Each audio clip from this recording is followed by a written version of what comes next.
Cette conférence va maintenant être enregistrée. Bonjour tout le monde, lundi 24 juin 2019, point bourse du jour.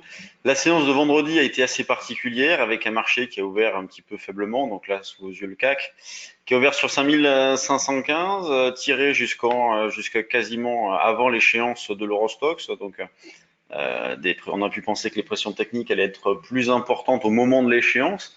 Mais justement, ça a été un peu l'effet inverse. Le marché a rebaissé pendant l'échéance de l'Eurostoxx, pendant celle du CAC et du DAX.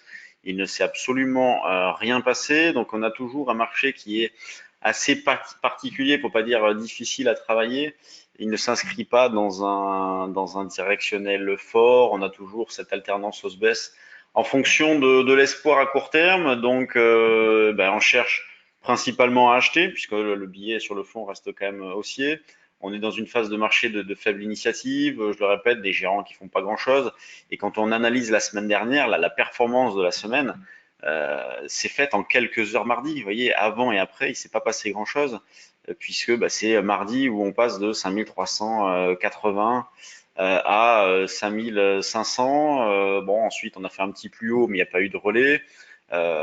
Donc c'est assez spécial à bosser, achat sur repli vers 5500, 505 comme niveau proche. Nous ce matin on proposait même d'acheter sur 5490. Bon, cette zone-là n'a pas été atteinte, hein, mais vous voyez l'esprit, c'est on achète donc à partir de 5500, allez même 510, on pourrait dire 5510, pourquoi pas, dans l'idée de revendre vers 5540. Et dans cette phase-là, il est très important de rester technique. Alors qu'est-ce que ça veut dire de rester technique? Ben, c'est notamment s'appuyer sur les signaux pour tenter. Donc, on peut tenter, voilà, à peu près tous les signaux sans trop insister, ce qui offre des bonnes probabilités de réussite et en même temps des pertes potentielles faibles. Dans cet esprit de travailler avec des pertes potentielles pas très importantes, donc vous pouvez très bien travailler les turbos aussi. Ce matin, par exemple, je vous propose d'acheter du turbo call. Alors, on peut très bien prendre des niveaux d'infirmation assez proches. Vous voyez, nous, bon, dans l'articulation que l'on fait, on prend comme retournement 5003. Vous voyez, on fait un petit pivot 5003. Au-dessus, c'est pas mal. En dessous, c'est pas terrible.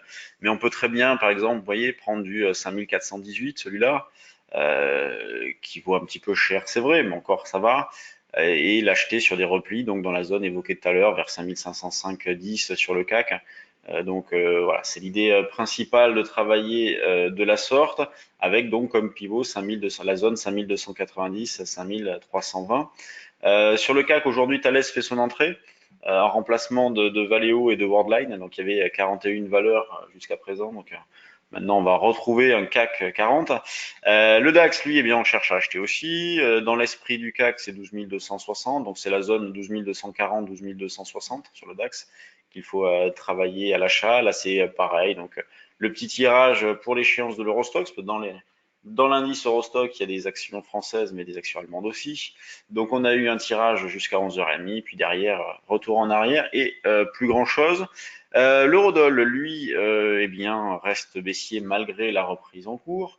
Donc on est actuellement à 1,1380. On essaye de vendre vers 1,13 de cette zone, hein, 13,90. Vous voyez, un petit double top avec ce qui a été fait tout à l'heure, dans l'idée de jouer par exemple un 13,60, un 13,40 par exemple. Le niveau d'information lui reste le même, c'est toujours un 14,50. Ça fait des mois qu'on travaille, on surveille ce niveau-là, ça fonctionne très bien. Pour l'instant, il n'a jamais été cassé. C'est sûr que on voit bien que l'eurodoll ne veut plus baisser hein, depuis quelques jours. Et si on prend un petit peu plus de recul, euh, c'est ici. Voilà, ouais, c'est ici. Donc par exemple, je vais le mettre en journalier. Et je vais y arriver. Hop, ouais, Proral Time a changé son affichage, j'étais un peu perdu. Donc là, si on l'affiche en journalier, on voit bien que ça ne veut pas baisser autour de 11,50, 1,12 et on a une reprise. Et donc c'est le franchissement de cette zone et un 14,50 qui, selon nous, provoquerait un retournement de cette tendance-là. Alors on pourrait prendre des niveaux plus éloignés, hein. C'est vrai qu'un 14,50 c'est un peu proche, mais c'est pas grave, on prend ce niveau proche-là et il faudra confirmer au-dessus de la zone des 1,15. 90, un 16,50. Sur les actions, bon là je me suis trompé de touche, décidément.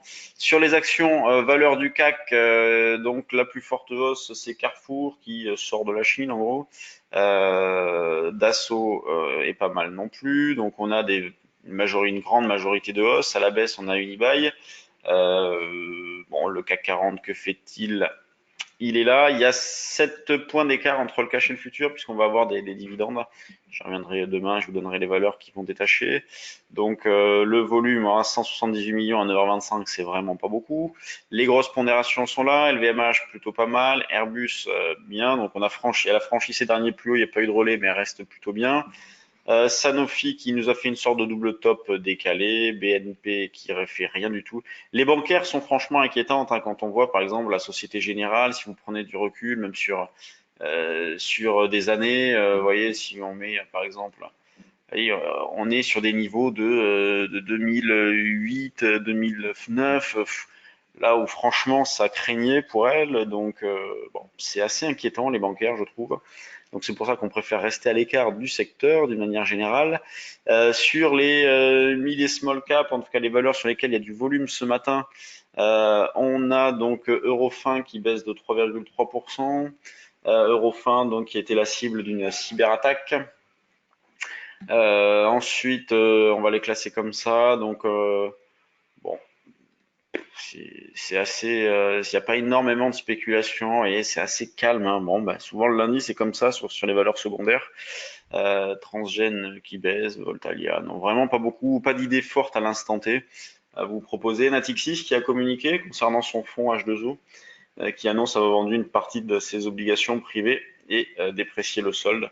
Donc des cotes comprises entre 3 et 7%. Donc je vous en avais parlé la semaine dernière déjà d'H2O. Donc bon, affaire à suivre. Juste pour terminer, le pétrole, je voulais vous montrer le graphique du pétrole puisque je vous avais proposé d'acheter des turbos donc dans cette zone-là autour de 51 pour jouer un double appui et une zone support. On a eu un beau rebond depuis. Donc faut pas hésiter à alléger, vous voyez, à l'approche de la zone des 60, faut bouger, en sortir une partie, tout sortir dans l'idée de recommencer, vous voyez, mais en tout cas, faut pas hésiter à bouger dans cette zone-là.